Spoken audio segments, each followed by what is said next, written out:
Have you ever looked at a world map and wondered why some countries are missing? Believe it or not, dozens of countries once existed, had their own flags, governments, and borders, then completely disappeared. Some were conquered, some broke apart, others simply changed into something new. So what happened to them?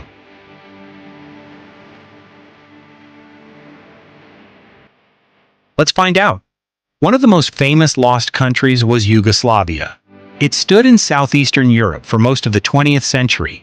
Millions of people lived there under one government.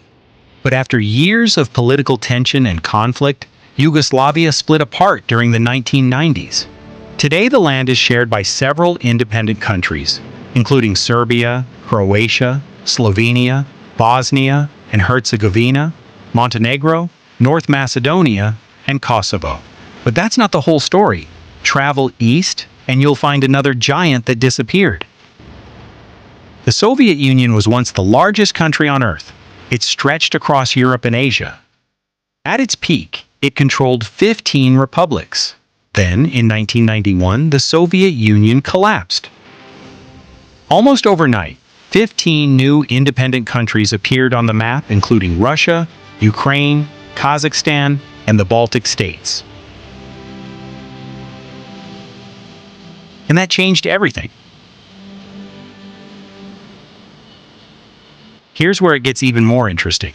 Not every vanished country collapsed because of war. Take Czechoslovakia. In 1993, it divided into two new nations. Today we know them as the Czech Republic and Slovakia. This peaceful split became known as the Velvet Divorce. The surprising part is that some countries disappeared because they united instead.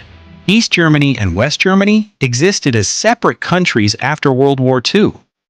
But in 1990, they reunited to become one Germany again. Two countries became one. History doesn't just erase countries, sometimes it redraws them. Empires rise, borders shift, governments fall, and entirely new nations are born. The map hanging on your wall may look permanent, but it isn't.